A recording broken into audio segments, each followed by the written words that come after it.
আজি আমাৰ আজমল ফাউণ্ডেশ্যনৰ ইতিহাসৰ এটা গৌৰৱোজ্জ্বল দিন। নিট 2026ৰ ৰিজাল্ট যোৱা পৰহি ৰাতি আহিছে।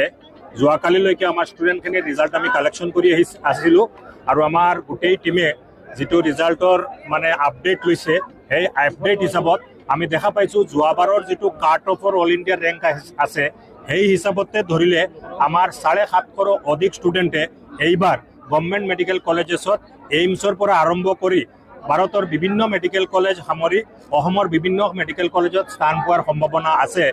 আৰু আমাৰ আজমল ছুপাৰপট্টিৰ পৰা 660 নম্বৰ লৈ হাইয়েষ্ট আমাৰ গোলাঘাটৰ ল'ৰা অভিৰোহণ প্ৰিয়মে প্ৰথম স্থান আজমল ছুপাৰপট্টিত দখল কৰিছে।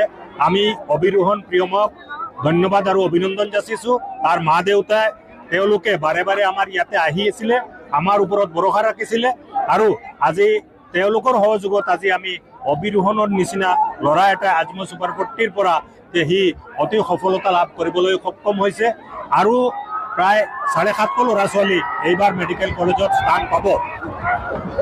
আমাৰ এই এণ্টায়াৰ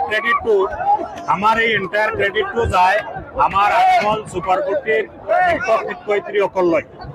যেই ৰিজাল্টটো সম্ভৱ হৈছে আমাৰ আজমল ছুপাৰপট্টিৰ শিক্ষকসকলে আমাৰ ট্ৰাষ্টিসকল মহাবদৰুদ্দিন আজমল সাহেব বা সিৰাজউদ্দিন আজমল সাহেব বা গোটেই আজমল পৰিয়ালে আমিৰুদ্দিন আজমল সাহেবৰ পৰা আৰম্ভ কৰি সকলোৱে বিশ্বাস কৰে যে ভাল টিচাৰ হ'লে ভাল এডুকেশ্যন হ'ব, ভাল ফলাফল আহিব। সেই হিচাপত আমাৰ গোটেই অসমৰ ভাৰতৰ পৰা আমি অতি এফিচিয়েণ্ট টিচাৰসকলক মাতি আনি ইয়াতে তেওঁলোকে আজি ছাত্ৰ ছাত্ৰীসকলক যিটো কষ্টৰে তেওঁলোকে পৰিশ্ৰম কৰিছিলে বা গাইডেঞ্চ দিছিলে তাৰ ফলাফলটো আমি পাইছোঁ আৰু আমি 750ৰো অধিক ল'ৰা ছোৱালী ৰিনিটত তেওঁলোকে মেডিকেল কলেজত স্থান পাব বুলি আমি আশা ৰাখিছোঁ। আমাৰ এইবাৰ 2200মান ষ্টুডেণ্টে এপিয়াৰ কৰিছিলে।